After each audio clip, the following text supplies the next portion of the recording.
Good morning, everybody. So we can start the layman's presentation first.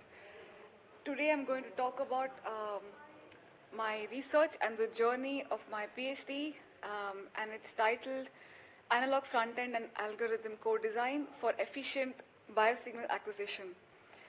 This thesis focuses on cardiac signals, so there will be a lot of information on the background on the heart. So let's begin. So in the last couple of years during my time at the university, what have I been doing, what have I been looking at, and what have I been designing, and if it holds relevance to the society and if it is useful. So let's look at it. And before that, where it all started. So in 2016, I defended my master thesis on high-pass sigma delta ADCs for ECG, for electrocardiogram, with Wouter, and then he asked if I would do a PhD, and I said yes, and that's the start of my PhD. So moving forward, this is the scope of my PhD work. So I've looked at ECG and AEEG recording. Let's look at the first one. ECG stands for electrocardiogram and is recorded on the surface of the heart. It's a non-invasive way of looking at the signals of the heart to diagnose any abnormalities. And that little picture there, is a picture of the chip, which does exactly that. The second part is about the multi-channel atrial electrogram, which we will look at in a bit. The acquisition of ECG. The exact problem for us in circuit design that I have looked at is when you have a clean ECG, the time domain and the frequency domain, so to the right, that looks like on the right. The time domain signal looks very stable, and there is a higher probability of a good diagnosis. However, when you have baseline wander, which is like low frequency effect, that means that the baseline is not stable, and you can see on your left that the time domain signal varies at the baseline, and what it means in the frequency spectrum is that you have a lot of energy with higher amplitude at those low frequencies. Two problems occur because of this. Firstly, practically for the doctor, it could lead to a misdiagnosis, and for what it means to the analog front end, the circuit is that it could saturate the front end and we would miss some information. So the proposal is to make a high-pass filter which is very accurate and very linear to suppress this baseline wander and thus have a very clean ECG. Traditionally, this is done in the digital domain after the signal has been acquired, but that means you have a very high dynamic range front end. This is what the chip looks like. To the left is the layout, and to the right is the chip microphotograph. It shows the test amplifier, the test ADC, and the full analog front end. The PCB and the measurement setup to test this chip. Now we move to the second part of my thesis, which looks at the multi-channel acquisition. Here you can see a block diagram. So this is a flexible electrode array consisting of 192 electrodes that is recording these atrial electrograms on the surface of the heart, and then followed by a analog front end consisting of an amplifier and an A to D converter. And the little picture on the right shows the chip that is designed. Moving forward, Here you can see the heart during an open heart surgery. This is taken at the Erasmus Medical Center in Rotterdam. The doctor uses a flexible electrode array to map these signals when a patient is already scheduled for an open heart surgery, to study and to record these signals. This is mainly to learn about the progression of this abnormality. And for the electronics, what it means is how can you acquire these signals in with low interference, high in the most resource efficient way, and also minimizing the outgoing wire count, which is the most important thing, because if you see here, this is an open heart surgery. Eventually, we would like to move to minimally invasive surgery where the catheter diameter poses a constraint on the maximum number of wires going out. And for that, to tackle these problems, I proposed a spread spectrum modulation approach for the analog signals, and that uses a shared analog front end with a shared amplifier and an A to D converter, where the demodulation can be done offline, and then using a digital filter, you get clean signals. And this is a linear model of the proposed system. So you can see that these are the electrodes. You have a spreader which generates these codes PI, so PI to PN. These are the unique codes, and each of these codes are encoding an input. They are being summed and amplified and converted, and then you get a composite signal. The composite signal is then demodulated by multiplying with the exact same codes, and then you get the input, the reconstructed input. What is spread spectrum modulation? Here you can see just a small trivia. So spread spectrum modulation has been extensively used in communication systems. So all the mobile systems use it. That heavily uses digital signals to it assumes digital signals for all for the spreading and for the transmission. So that's the technique used here. A, B, and C refer to three cases. In the first case, you have a periodic clock, and that means that you have all the signal at a certain frequency, that is at FCH. In case of B, you have a sort of a random code, but that repeats at a code length of 5. You also have a clock modulation rate, and in the frequency spectrum, you can see that you have these tones at F0 to F mod, and that is given by the length. So the length of the code determines how far your inputs have been spread. A longer code length means more information going by the Shannon capacity, Shannon theorem, and also a larger number of inputs can be transmitted. On C is a case which is it's a stationary case where you assume that the codes are extremely long, tending to infinity, and what that means to the in the frequency domain is that you have a continuous spectrum, because F0, F0 tends to 0 and L tends to infinity. This is the chip from the second part, this is a 4-channel prototype that acquires these signals, and that's the test setup. And you can see on the screen of the laptop, the composite signal looks like noise. That's what a spreaded signal looks like. It looks like this, and then you multiply or demodulate it with the codes that you've encoded it with, and you get back the signals.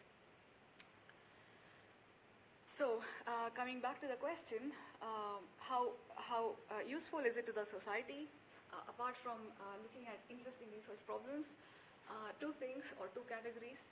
One is the non-invasive ECG treatment, where it is recommended to have a screening for older individuals for detection of atrial fibrillation early on. At the beginning, it's intermittent, so the occurrence of the atrial fibrillation or the abnormality occurs sometimes, so maybe a couple of times in the span of 24 hours or 48 hours, and then it gets progressively worse. Why is it still relevant today, even though cardiac systems have been around for like 50 years? You still see people who pass away due to a cardiac arrest on the sports field or on the stage. This can be prevented if the progression is known. And unfortunately, like cancer, for cardiac problems, there is not yet a way to categorize the progression. And that's why it's still relevant, and that's why the research problem itself is being studied today. In this project, the more unique part has been the invasive way of looking at invasive recording that gives us an opportunity to really see the high spatiotemporal resolution data. You can really get an idea of what is really happening at the epicardial surface, which is the surface of the heart. And by tracking this over time, you can see, you can get an insight into the tissue properties. This is from the clinical point of view. From the data science point of view, by modeling the data, you also see how you have markers to really categorize them. And electronics is at the heart of it to acquire, and is the responsibility to make sure that you have a good data set that can be used to diagnose the disease. And those are the two things that I looked at. And also, of course, a lot of data also means compression while being able to still accurately diagnose the disease. Okay, this was about the research stuff. Now let's see, beyond research. So I have had the good fortune of being together with this with a wonderful team Tritons, Koen and Shemek. Koen is the biker, and Shemek was the runner, and I was a swimmer. So we have done a lot of Ironman relays together over all these years, and I have always enjoyed and looked forward to them. And also, together with Wouter and other members of bioelectronics, we always had the music festival. And since I did not know to play an instrument, I was a singer. And over a period of time, we have experimented and performed various language songs all over the world with people from all over the world, and it has been a fantastic experience. So if you want to be part of a band, I would say that you could consider joining Wouter's group also. And finally, I also want to remember Earl, who was with us with me at the start of he's been there for my master thesis. We always had informal discussions. Nothing was officially written, but we always had great discussions, and he shared with me his enthusiasm to solve exciting problems and challenging problems. And together with him, it was the start of the spread spectrum modulation approach for this, for my topic. And he always enjoyed, coming from communication background, it was interesting for him to see how it could be applied in bioproblems. Yeah, and that concludes my presentation. And thank you so much.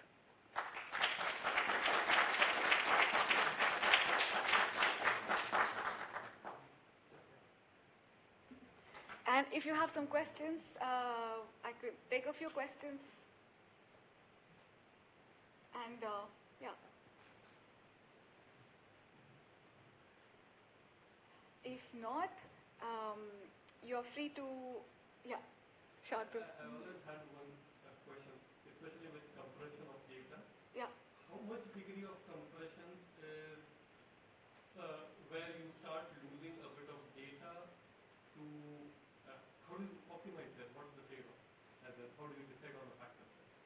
That's a good question. So it really depends on the application. So if you're looking at, I can categorize them into two categories.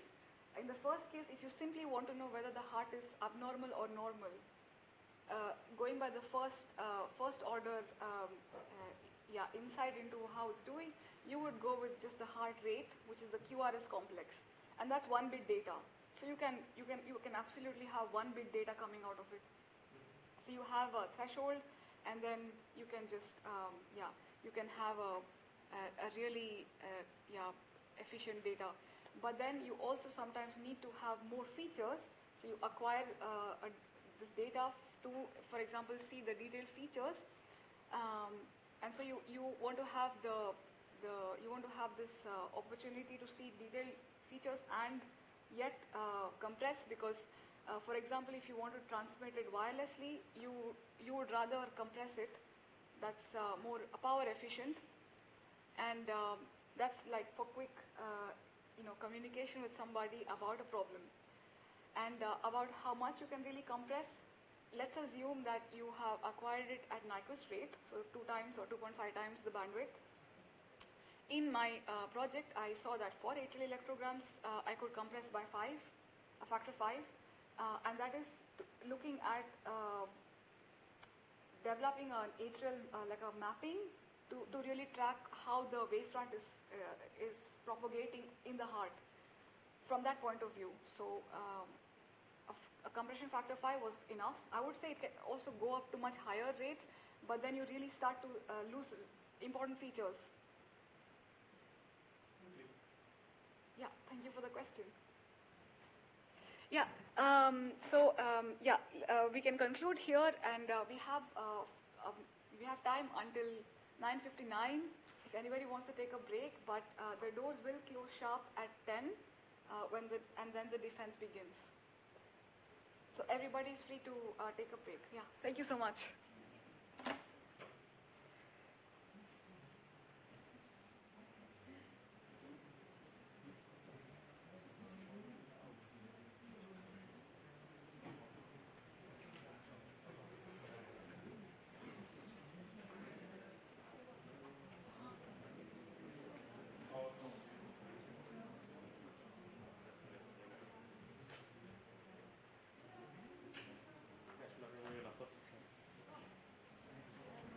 So we couldn't hear, is it? Yeah, because you have to speak from here. I don't know if you would like to. This is on. Now it's on. Hello? Yeah, this is on. Okay. Probably also have to have this. Yeah, that you should only put on when you read our proposition.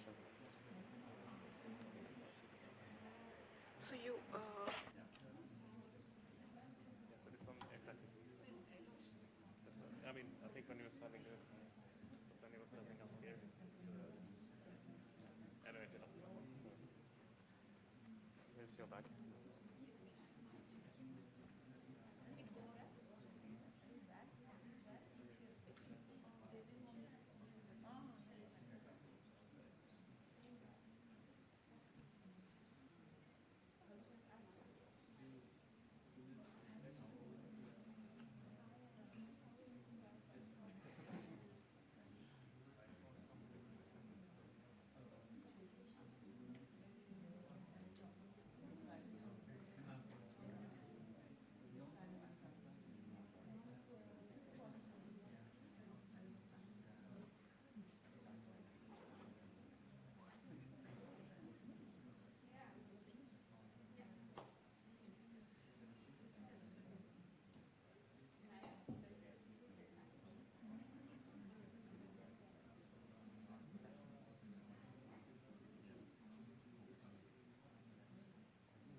Ik open de zitting van de commissie ter beoordeling van het proefschrift en de stellingen van kandidaat Samprajani Rout. I request the candidate to go to the lectern.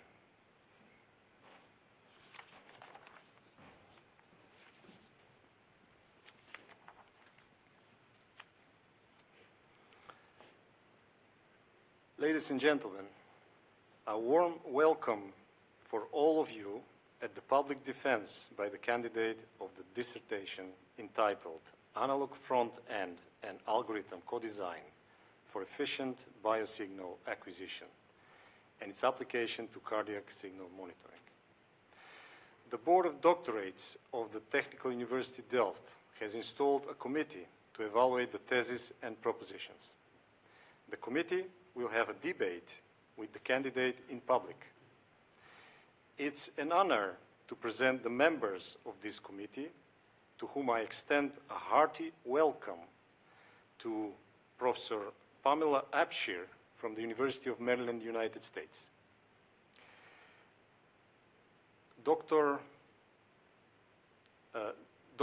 Mahsa Shoarani, EPFL, Switzerland. Dr. Peter Harpe, Technical University Eindhoven, the Netherlands. Professor Natasha de Groot, Technical University Delft and Erasmus University Rotterdam, the Netherlands. And on this side, Professor Frans Wiederhoven, Faculty of Electrical Engineering, Mathematics and Computer Science, and the promoters, Professor Gianluca Setti, and on my right side, Professor Wouter Serdijn, Faculty of Electrical Engineering, Mathematics and Computer Science. My name is Marian Popov. It is my pleasure to chair this session on behalf of the Rector Magnificus. I would now like to start the opposition, and I gave the word to Professor Pamela Abshir. Professor Abshir, the floor is yours. Herr Director, I'd like to ask a question of the candidate. Yes.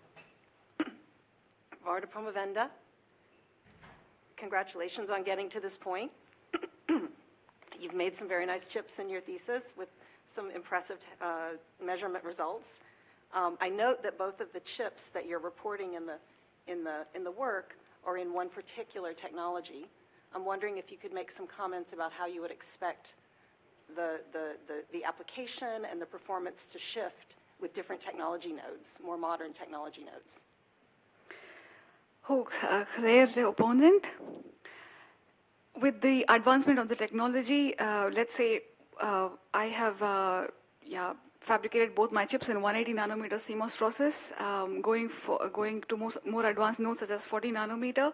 I would still be able to achieve some improvement, such as in terms of lower VDD, I would have a higher efficient circuits, but I would have to use inverter circuits or amplifier designs that would fit that supply.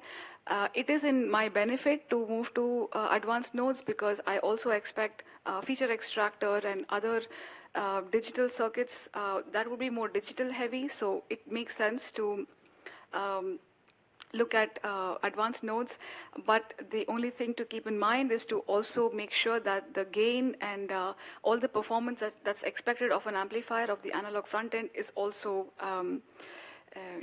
met. Excuse me, thank you. My second question is about primarily the material in Chapter 5, where you're reporting on compression of signals, of multiple signals, versus the number of channels being recorded in an atrial electrogram. I'd like to ask about the clinical utility for, so there's a very explicit trade-off here between how much compression can be achieved at what cost for signal degradation versus how many electrodes can be compressed into a given bandwidth of data transmission. So if you could please comment on the clinical utility of having more electrodes versus higher compression for that application. Yeah. It falls in two categories, compression. So the signals that I have analyzed, they are acquired at 1 kilohertz. That's for a bandwidth of 400 hertz. That's about Nyquist rate. And for that rate, I achieve a compression rate of 5, making sure that not the essential features aren't lost. However, if you just want to, let's say, acquire the signal for the purpose of mapping or just looking at the heart rate only, it can be compressed further, but at the expense of the loss of some important features. So, from the clinical point of view, if there is a requirement to study the detailed features like the fractionations, then higher compression rates would not be recommended. So really depending on the application, one could compress it a lot more, mainly looking at the transmission of this data, that would, and also the data storage. And if the goal is to really analyze details, then yeah, compression should be on the lower end. Are the fractionation and other feature details of the signal better revealed by waveform quality or by having access to multiple sites in the tissue? Both. So having higher spatial resolution gives you an insight into how these little features are propagating. So it is worthwhile to look at that because it gives you an idea of the tissue blockages and conduction pathways. And in the time domain, yeah, it is required because then you also see the exact working of the electrical signals, and thus also the movement of the blood, the mechanical part that follows it. So both are important. Okay. Minher Director, my final question regards proposition number 5. Yes. Waarde promovenda, could you please read proposition number 5?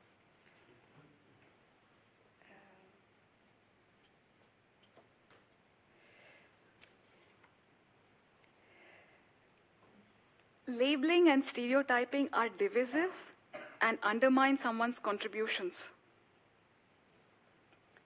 Waarde promovenda, I'd like to put forward the idea that in the technical, certainly in the social and general context of your work, we could have a conversation about proposition number 5. But in the technical portion of your work, if you restrict it to the technical contributions, you could make the argument, or I would argue, that labeling is akin to quantization of data, and stereotyping is akin to making assumptions about the data that's being quantized. And so in your technical work, you've made very good use of labeling and stereotyping, and I'd like you to consider the advantages and disadvantages of labeling and stereotyping, perhaps a little more broadly in that context. Yeah. I think that when the goal is to, when there's a specific technical goal, while labeling and stereotyping could make it more efficient, but when you have to address the total contribution, addressing it as in totality, I think is more inclusive. And I think it also accepts every part of it. So with the context, in the context of the data, we are throwing away some of the data while compression, because we know the end goal is to detect atrial fibrillation with the lowest data set, the resolution setting, because we are only interested in a very specific case. But if you were to see other things, other applications, then you would look at the data in totality. So something that does is, yeah. And I think labeling and stereotyping then only addresses some part of it and not all of it. And that makes it smaller as a subset, as it is in the case of the technical part as well. Very good answer, thank you. I'm satisfied, thank you, Minher Director. Thank you, Professor. Proposition now moves with the next examiner, that is Dr. Marcel Rout. Dr. Rout. Thank you very much. Can you hear me well? Yes. Okay, perfect. Wonderful. Thank you so much for the great work. And I also thank you for the very strong achievements in your thesis. I have a few questions. I would like to start with the last chapter of Professor Stephanie, which I find it an interesting approach here because we're dealing with high density. Looking at the results, it looks like the maximum comparison that you can achieve is something in the order of 4 to 5, given that the last step will be placed with the reconstruction.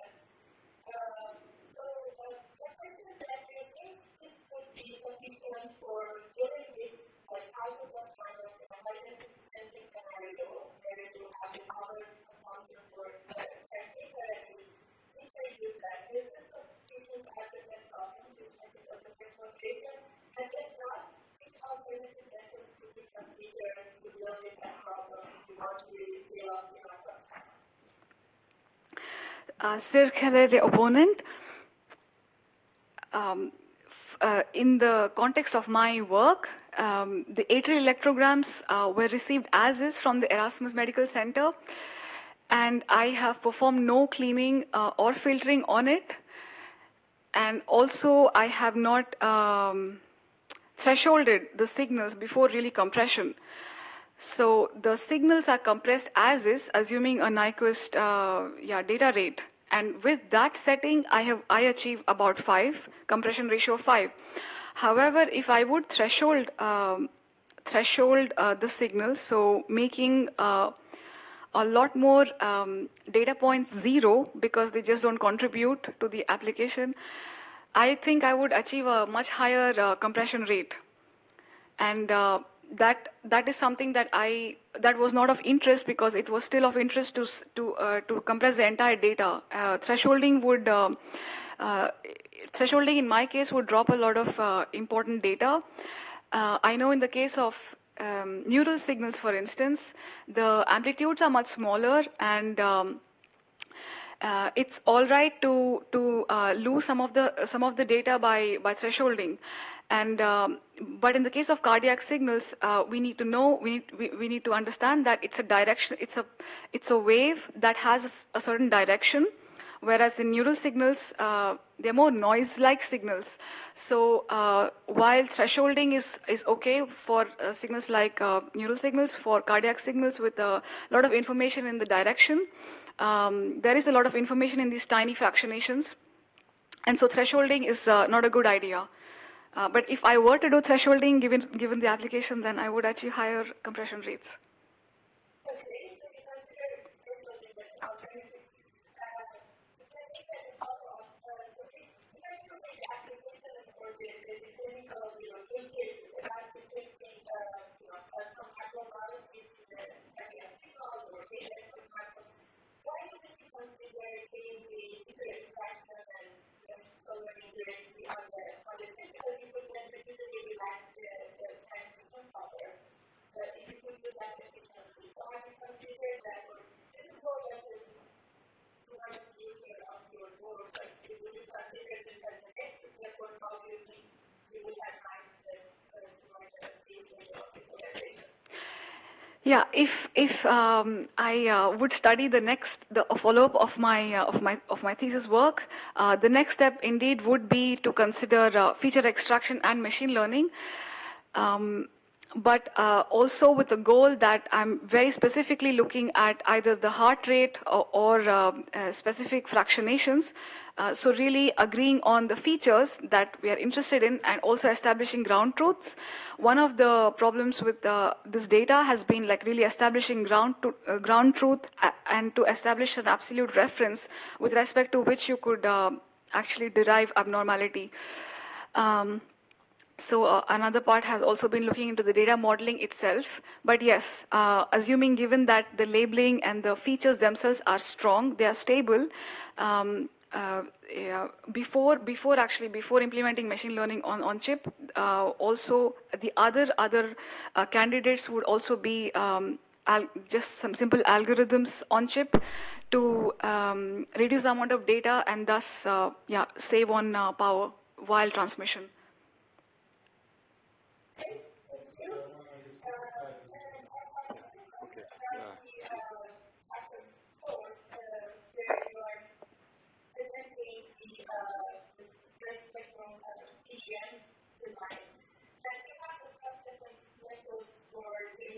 Sharing hardware and implementing this multi-kind of approach.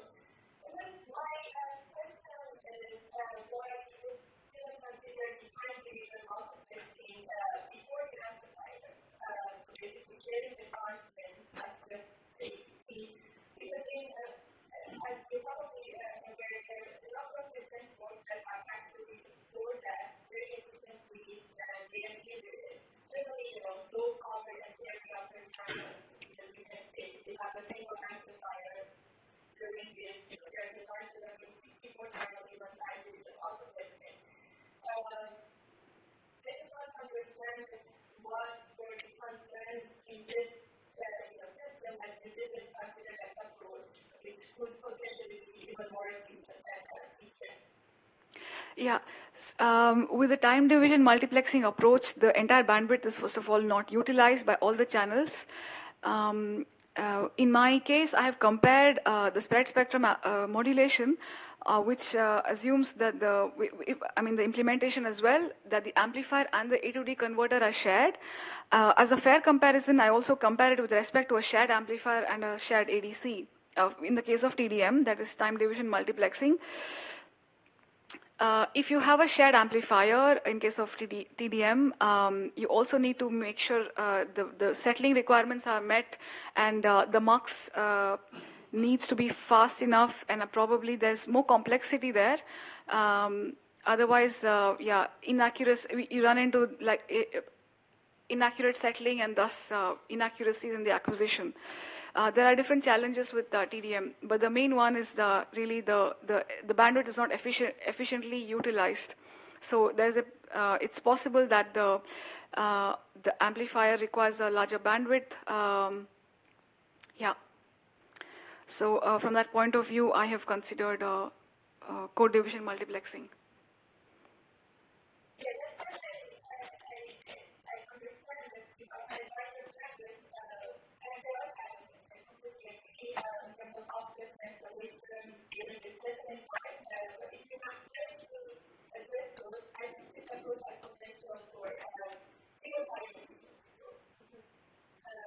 Something to consider and there are EPM designs in the more reporting space that have been very related. One or two microbus, for example, and the error of magnitude lower area compared to which design, but in terms of reducing wires, I think it's a very interesting approach.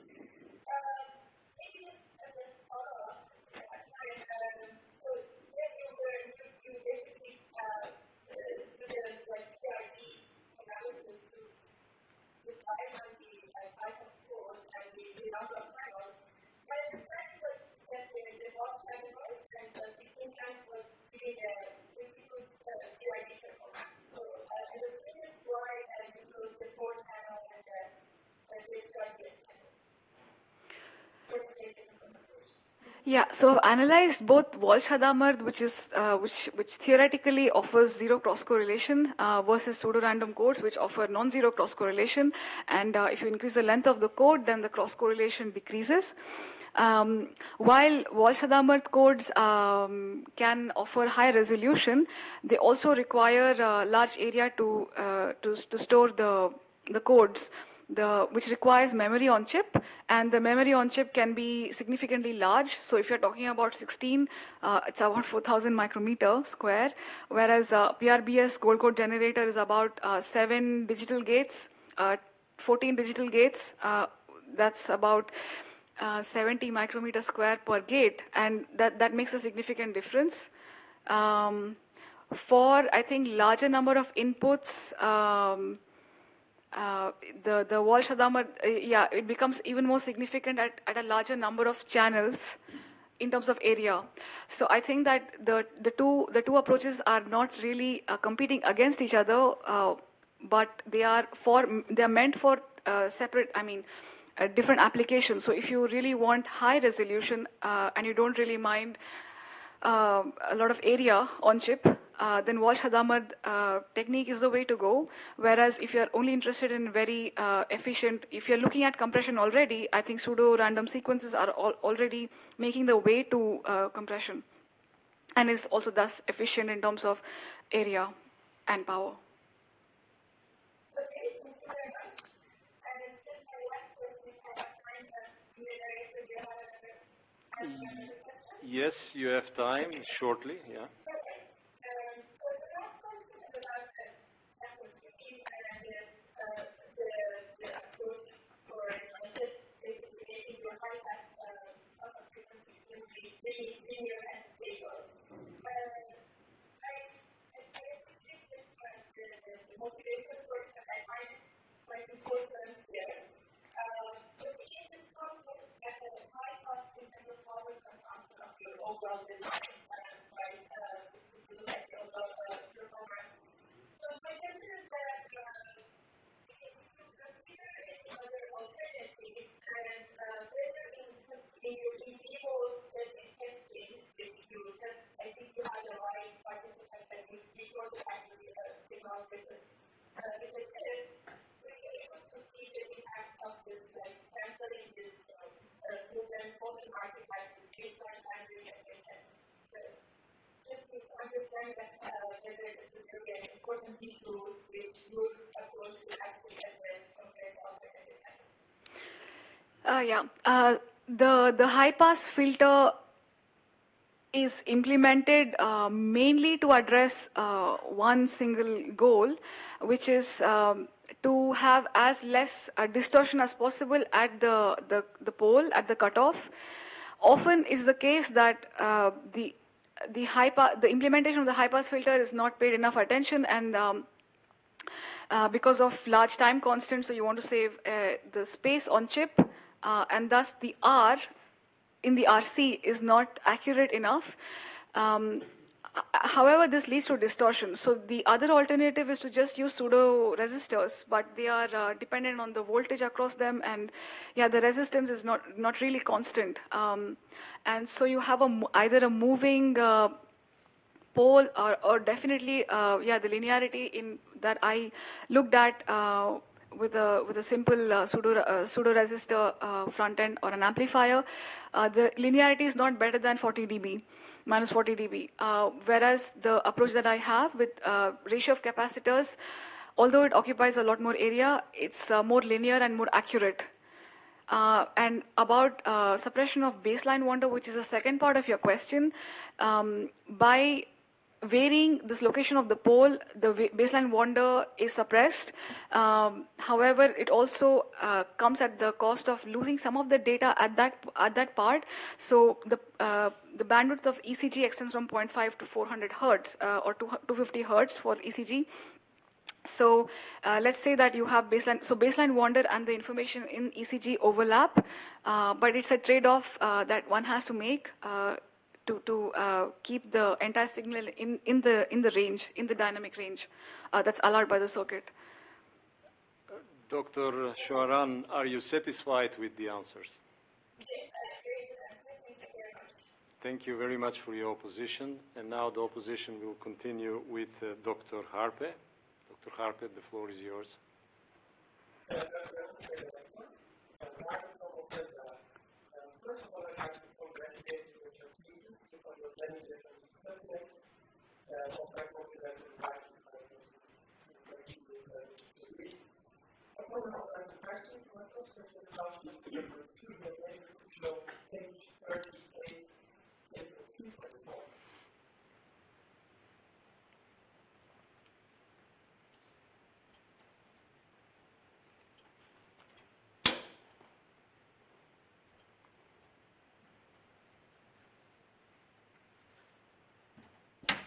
Sorry, I cannot switch on this. Yeah, circular, the opponent.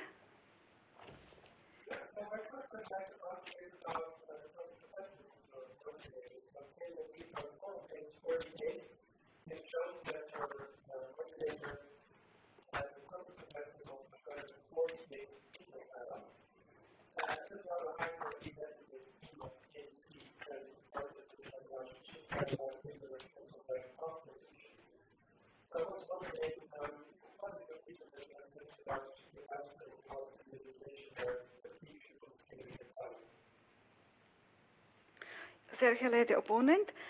The total capacitance is 148.4 picofarad, as you rightly pointed out.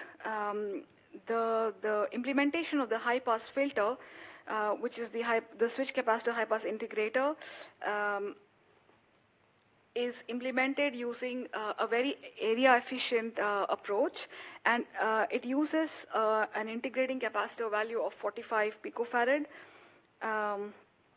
just to implement the pole, which is at 0.5 hertz, and that occupies most of that takes away most of the capacitance.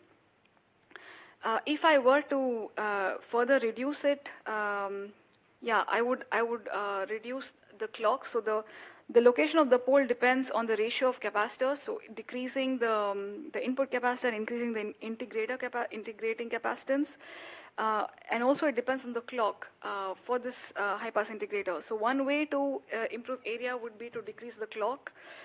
The other.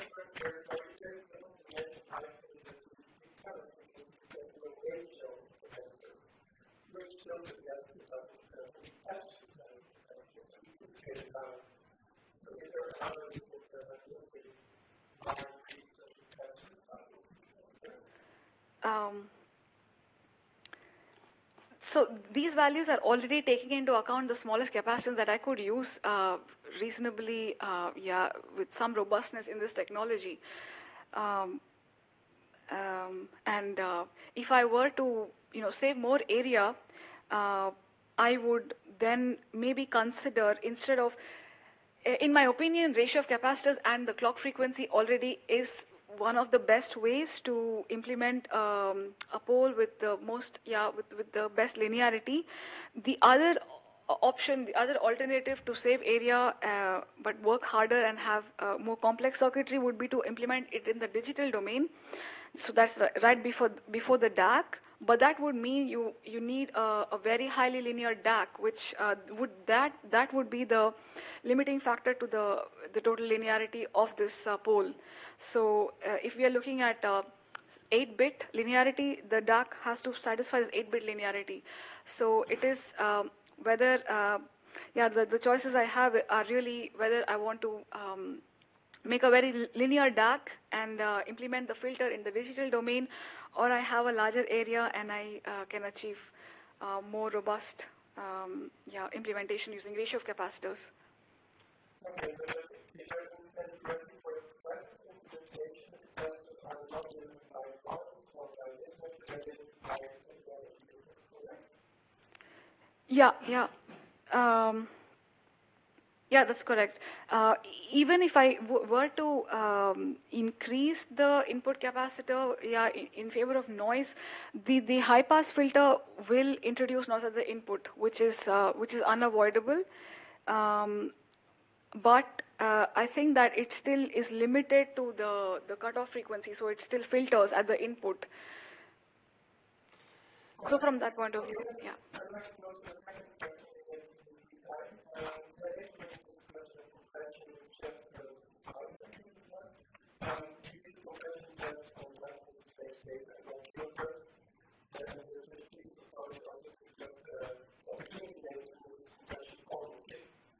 But I was wondering if you prove the compression on the chip, which is still like to use the TUDelft motivator to solve that because it's these focus data.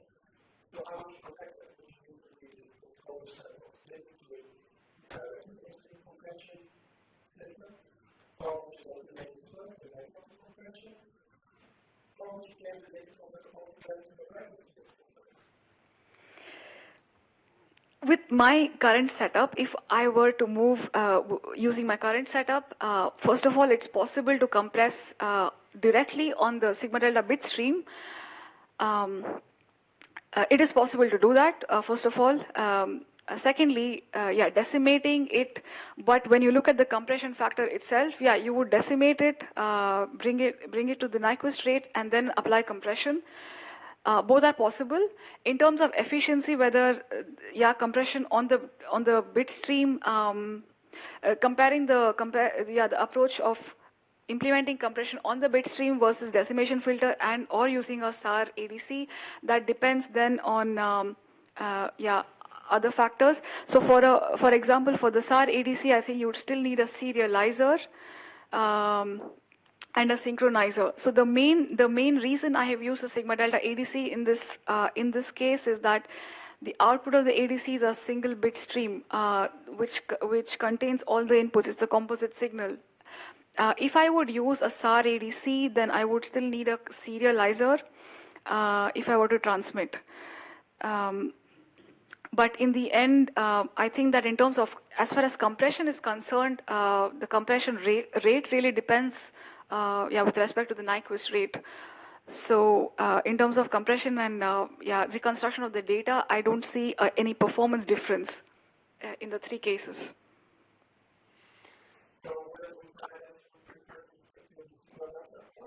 So in this case, I focused on the single wire out, which contains my the composite signal.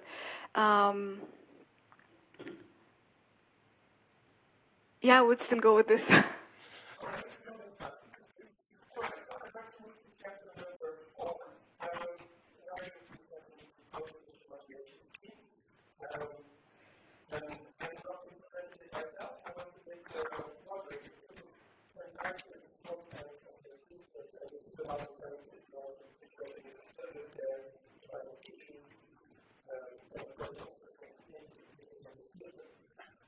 So my first question is really the motivation to get into. I would expect is that helping, for example, that it would reduce the input impedance of the system.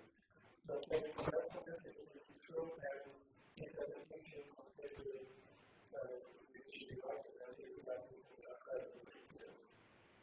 Yeah.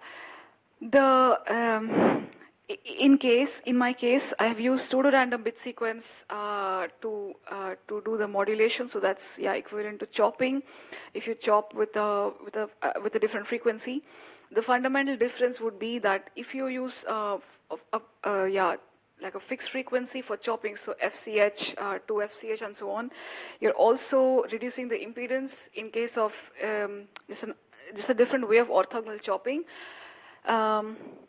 There is reduction. There is impedance. The issue of impedance in all these cases. I think to my benefit, all these inputs see the same kind of impedance because they are being modulated at the same frequency. Whereas if you talk about orthogonal chopping, which is the frequency, just the frequency chopping, every input sees a different frequency, so the impedances are different. So there is probably more variation just by the technique. In terms of whether the impedance is enough with respect to the input impedance at the source, I have done the calculation for the modulation frequency that I have considered, that's maximum of 32 kilohertz. It's still 10 times higher. So there is still no loss of signal due to this impedance, due to modulation. But I would think that if I would use higher modulation rates, then I would reach a point where the impedance really begins to matter. But to solve that, then you would probably group different electrodes and not really use one analog front end for like 192, but maybe 12 of them. Or 8 of them, depending on how they are grouped. That really helps because then the amplifier bandwidth and the ADC bandwidth also can be in reasonable limits. Okay, thank you. We do not have time because we have to move on. So are you satisfied with the answers? Yeah. Thank you very much for your opposition. And now I'd like to invite Professor Natasha de Groot to continue with the opposition. Dank u wel, meneer de rector. Waarde promovenda, first I would like to congratulate you with your thesis. During your PhD period, you had to explain your complex designs to medical doctors and biologists. And that was quite a job, but actually I think you did a great job during your PhD period. I was happy to receive your thesis, and I took a look at the beautiful front page you made, but then I took a closer look. And could you please explain what this white line means?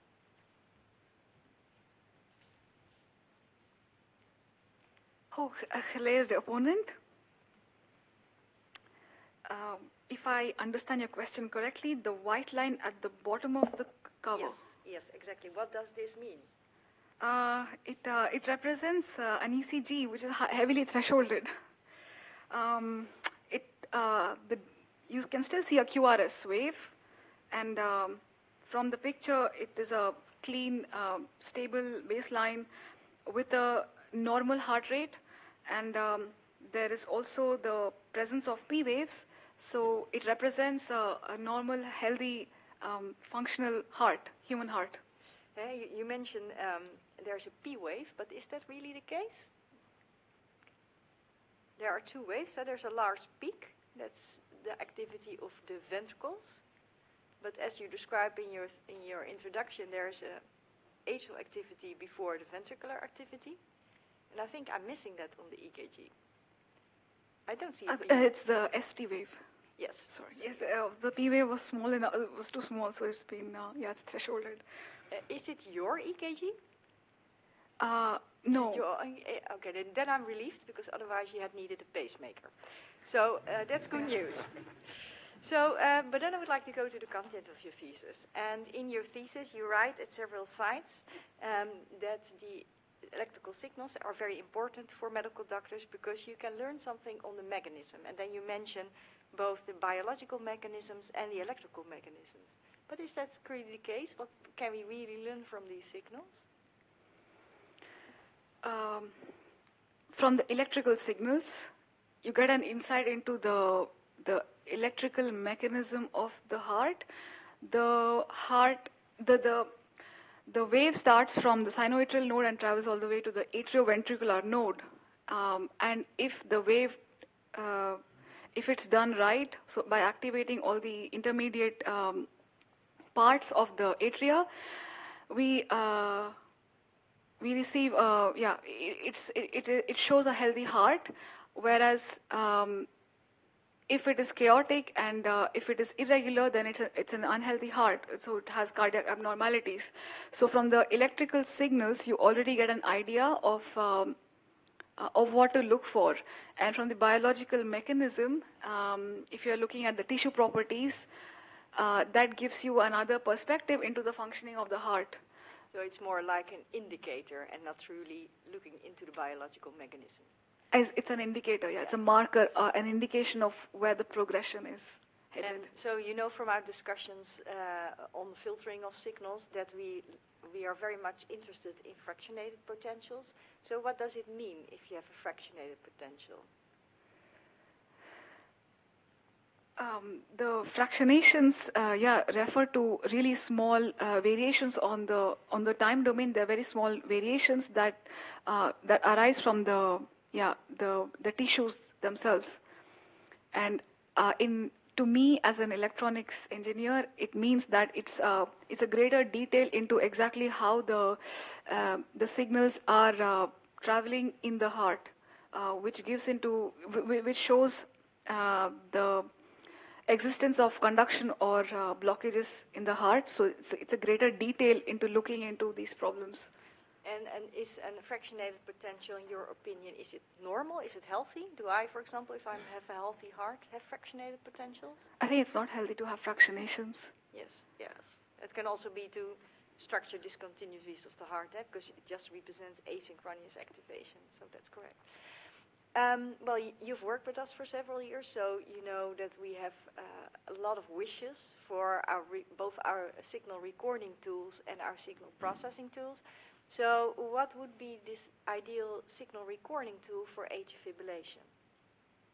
So if you have the patient on the table during cardiac surgery and I ask you, say you have a huge amount of money, you can design anything you want, but I need to be happy with it.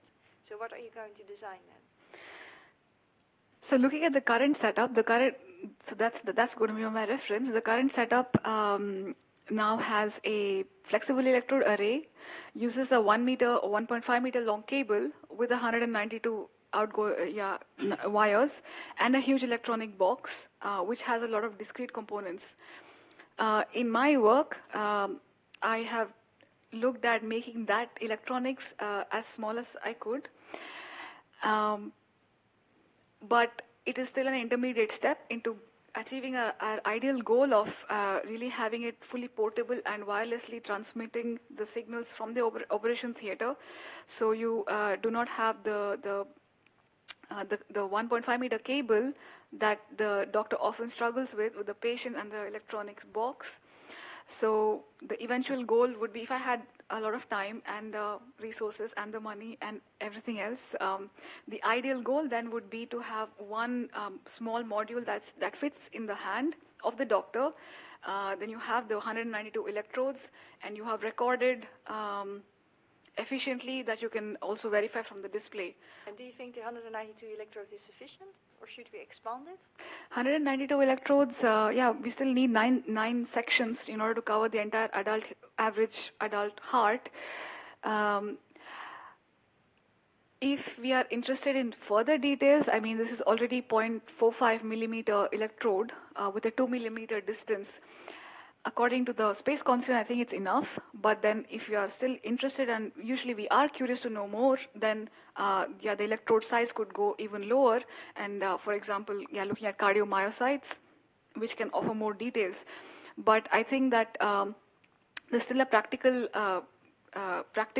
constraint that it still needs to fit into the hand of the doctor while for practical and clean recording. Yeah, exactly, and that's difficult. I'm very satisfied with your answers.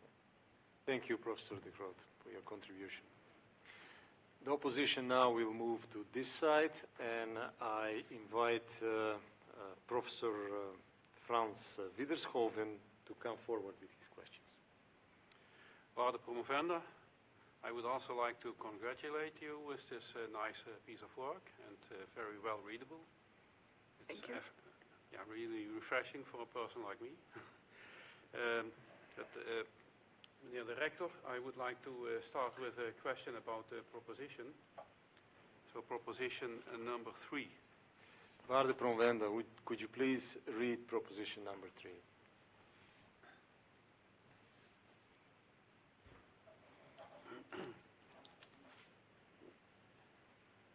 Geleerde opponent, proposition 3.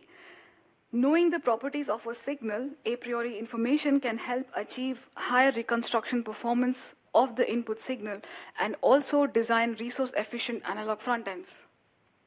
Indeed. Yeah, so that's a nice proposition, and I fully agree with the proposition. I just wonder if you applied it consistently throughout your work, because when I look, for instance, at page 39, at the bottom, let's say the one but last paragraph, you make some statements about the distortion of a signal that makes accurate medical diagnostic challenging.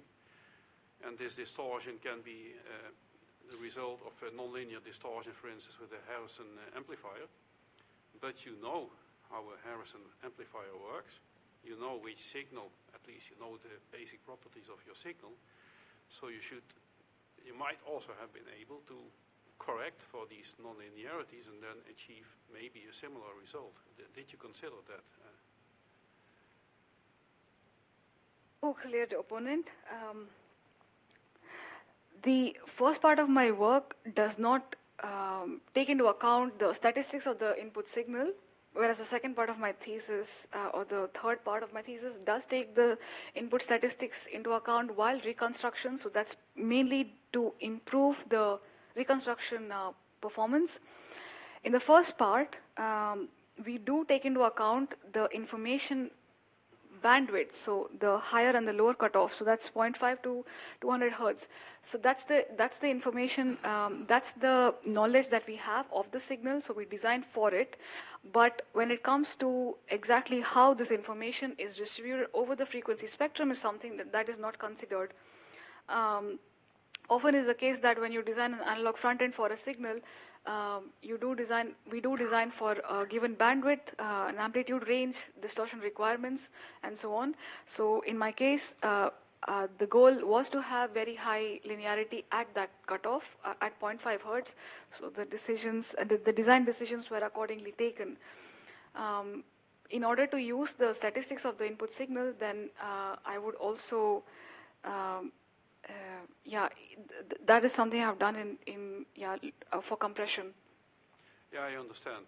I was wondering just if you did consider it, because if we look now how, for instance, take for instance an RF power amplifier that you have in your phone, on your Wi-Fi at home, we intentionally drive it to pretty strong distortion to have a high efficiency, and we correct it with digital processing, in this case digital pre-distortion. You could also do that on the receiver side, channel estimation and so on. And I was wondering if you could benefit from that, applying it here. So just let the amplifier distort and correct it, because you know how it distorts, because you can simulate it. So if you're talking about correcting for distortions, that would still mean that you would have to correct it for the distortion by using algorithms after the A to D converter, which is also an additional block for the correction itself. So that means that you acquire the signal and you know exactly what reference you're looking at, and then you're going to correct it. So which means that you assume that you do have a reference with respect to which you can correct this distortion for, which means that there's also a larger overhead. So essentially you're comparing another reference channel. So I think that it could work for a multi-input system where you have one reference, you know exactly what a clean signal should look like, and then correct it for the other inputs, but you still have that overhead. And this is also exactly how the machine learning calibration algorithms would work. You still need a reference, you also need a good clock to synchronize across all these channels. That's what one would pay for if the distortion, if you want to implement distortion correction later on in the signal channel. Yes, I agree that you have to pay for it, but in this case you could pay at the reception side, so it doesn't necessarily need to be part of the transmitter side. But okay, I agree. I would like to ask another question, and that is related to your choice for code-division multiplexing. And you make a statement that if you would instead want to use frequency division multiplexing, that every channel, every input would need an oscillator. That is how an analog designer would probably implement it. But if I look at the problem itself, then you have the choice between analog and digital. And digital is extremely efficient nowadays, maybe not in 0.18 micronode, but in more advanced node. And then typically frequency division multiplexing you will do in the digital domain, like we do it with radios. And then you can use processors like a fast Fourier transform processor, which is extremely efficient and fast. And I was wondering, why did you stick so rigidly to the analog solution? Did you consider digital solutions as an alternative? Before I can consider the digital solutions, I am still looking at the analog signal itself. So traditionally, if you look at how compression is done, so because everything points to when we could process this, so quantize the analog signal and then compress and then implement these algorithms to extract all the features. Traditionally, compression has been done after the A to D converter, or even using the software. So you acquire a large amount of signal, a high dynamic range, and then compress it later in the signal chain. But the trend has been to bring quantization and compression as closer as possible to the analog. That is indeed the way to go, to have it more digital. If I would want to take advantage of the advanced node, but that would mean that the entire overhead is on the front end. And I think the second part of my thesis precisely looks at those limits where you could still expect some resolution from the analog signal and still be able to be in a position to compress. So the pseudo-random sequences is in that along that path. If I were to digitize from the get-go, from the beginning, then I would. It would also mean that I need to solve the analog problems in some way using the complex digital circuit. The fact that you still have to satisfy the analog requirement still does not go away. So it just moves the problem elsewhere in the circuit. Yes, that's right. But yeah, if I look in practice, that's exactly what happens in many systems. But maybe in this particular case, that's not the optimal solution. I was just wondering if you did consider it, but as you explain now, I think you did. Meneer de Rector, do we still have time for? Yes, you have time for a short question. Okay, yeah, it's about proposition 7. Waarde promovenda, could you please read proposition number 7? Proposition 7, both rock music and chips need a steady beat or clock to keep things in sync. I think I know why you made this proposition, because you like rock music. But yes, I wonder correct. if it is really true, because many circuits, many chips, they indeed use clock signals. I think that's what you refer to. But there's also an alternative, and that's asynchronous logic. So did you ever consider that if you make choices? Because making this proposition might suggest that having a clock is number one in your world, but there is a world where you don't have a clock. So asynchronous circuits still need well-defined amplitude levels or some other definition where you could still quantize. You could still quantize and still you would still refer to the exact input sample. What a clock does is basically telling you at T1 what the input sample is. I think in asynchronous circuits, it is just differently done. You still need to know in which amplitude range your signal is. And but that would be the case if you make an analog circuit. But I'm talking about digital, because you use a clock to clock your AD converter, and then you typically use a clock to clock the logic that is part of the state machine that you probably designed.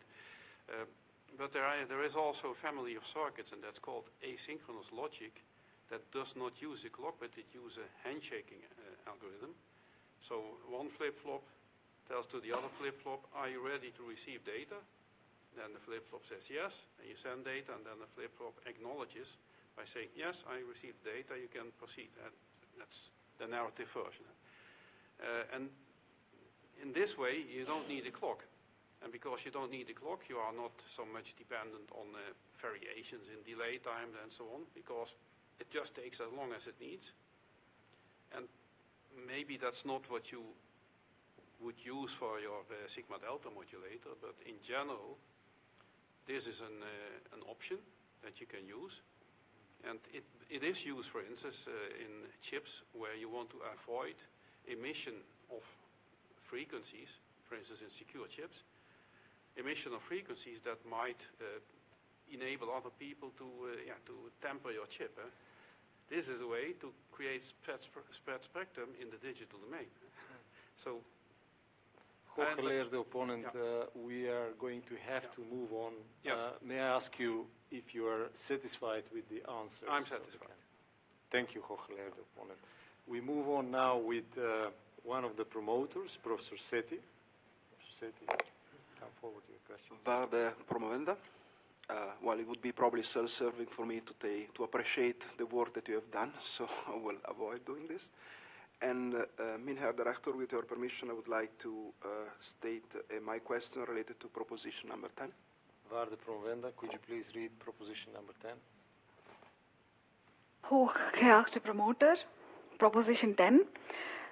Similar to an underdamped control system in which overshooting the steady state leads to quicker convergence to the desired outcome, to achieve a balance in gender roles in society, it may be necessary to overcorrect in favor of women.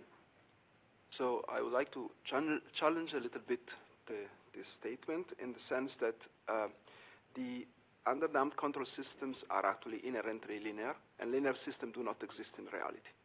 This means that if you overshoot, you may actually tend to destroy, come to the risk to destroy the system. And so to move with your parallel, if you just overcorrect too much, you may end up in doing worse instead of doing better.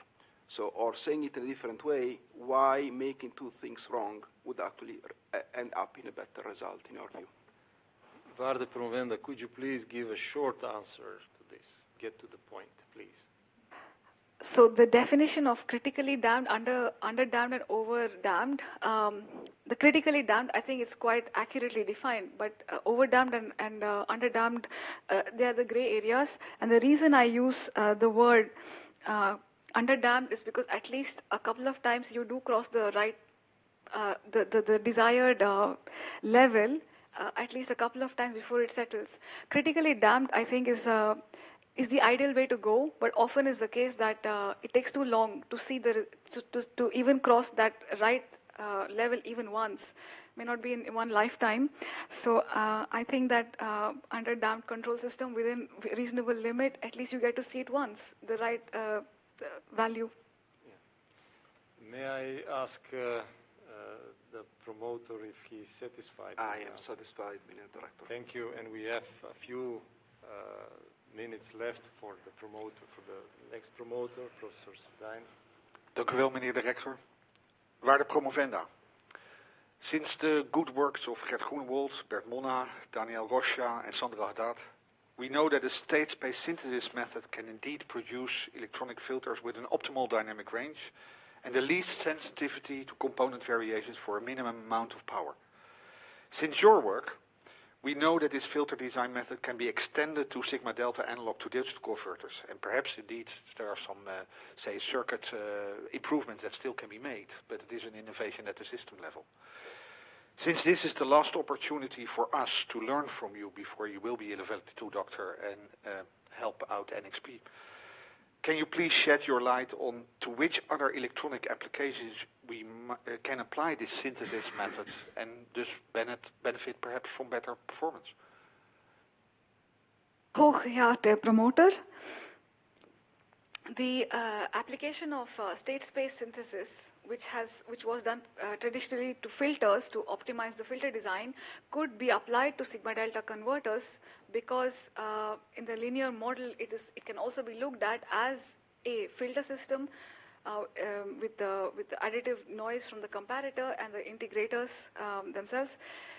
It was possible to optimize them. So I think that any system that can be approximated to a linear model with the non-linear parts being approximated as an additive white noise with the existence of the integrators.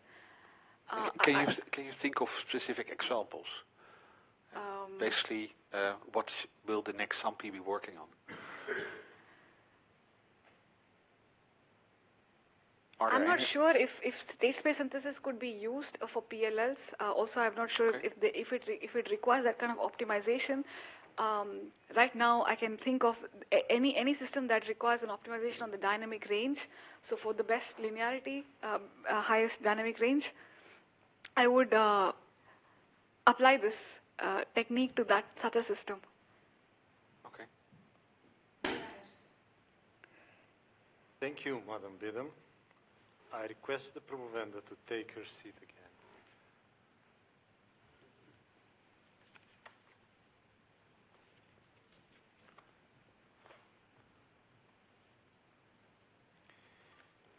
The committee will withdraw for further deliberation in the committee room. This session is adjourned.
Take the pictures. Yeah, the photo can get there.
I reopen the session and request the promovenda to stand in front of the committee.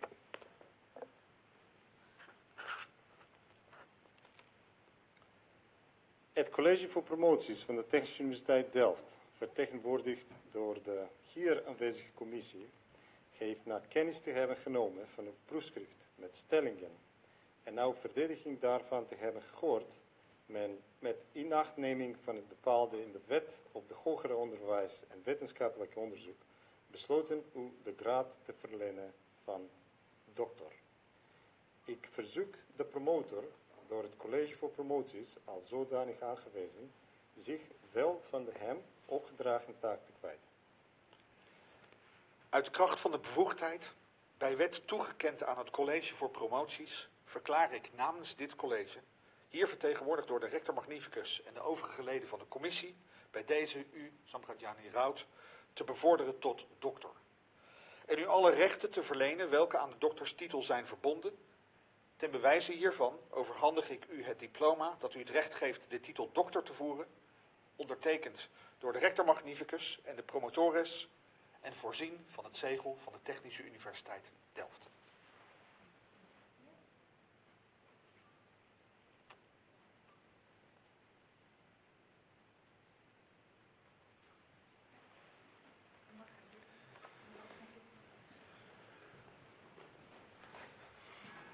It is the promoter's privilege to be the first to congratulate the young doctor.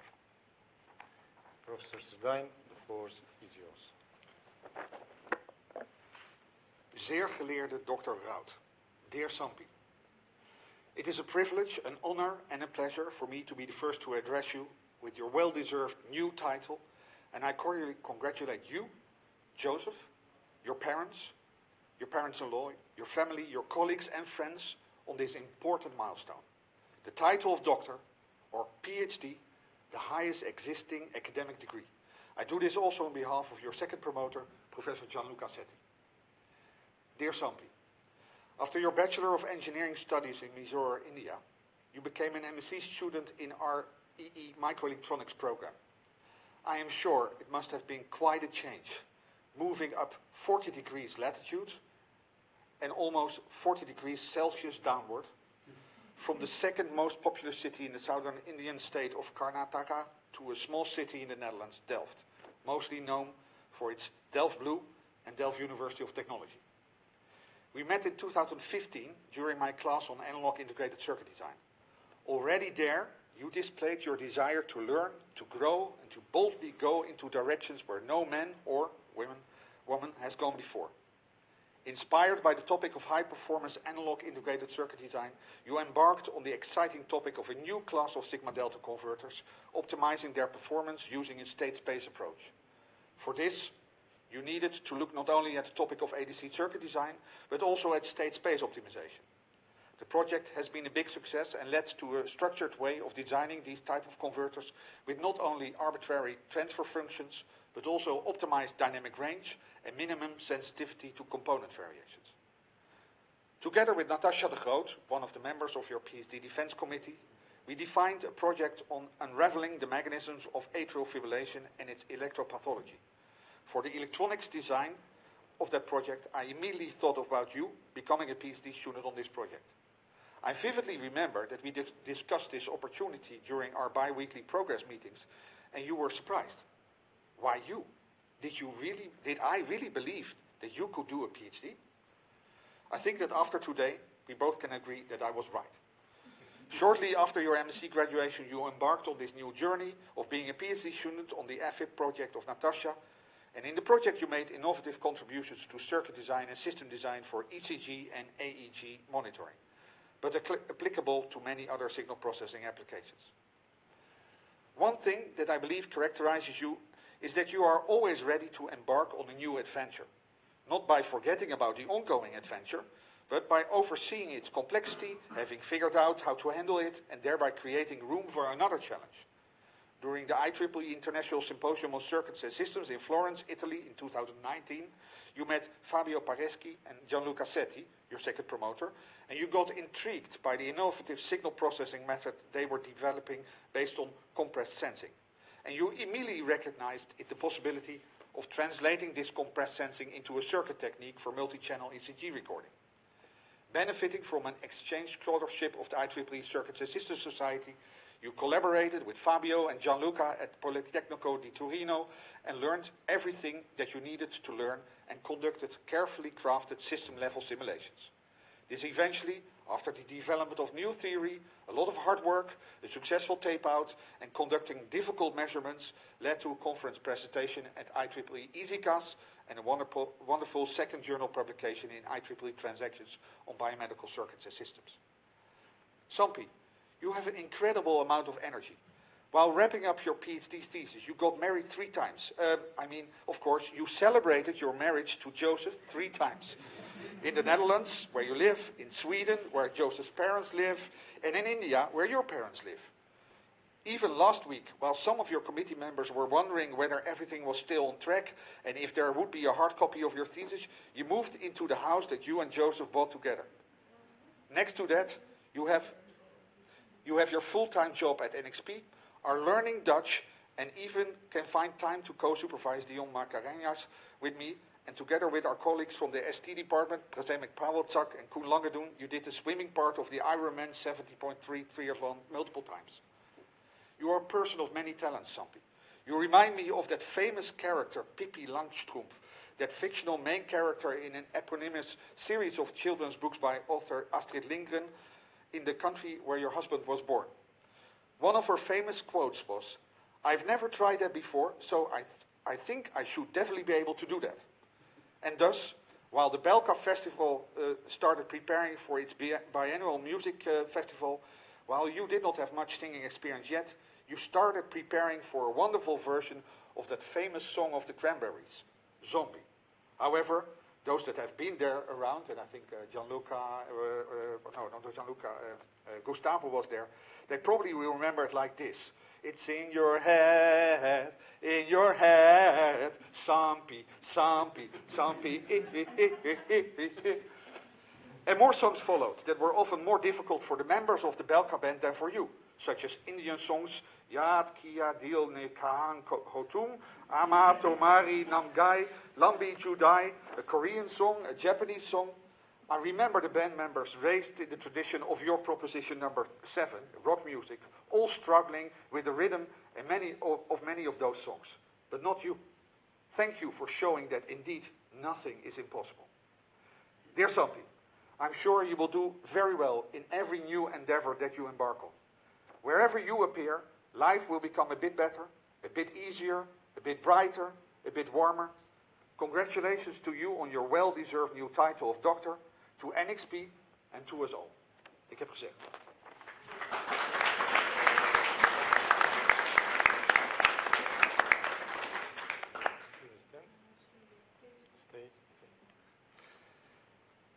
Learn Dr. Rout. You now have the right to use the title of doctor. Your doctorate means that the society can rely on your judgment, that you will act transparently and communicate independently about your results and the social relevance of your work. In other words, your doctorate implies that you will uphold scientific integrity. I wish you a great deal of wisdom and prosperity with your new degree. On behalf of the Board of Doctorates of Delft University of Technology, I congratulate you and your family on earning your doctor title. Dr. Rout, you may return to your seat.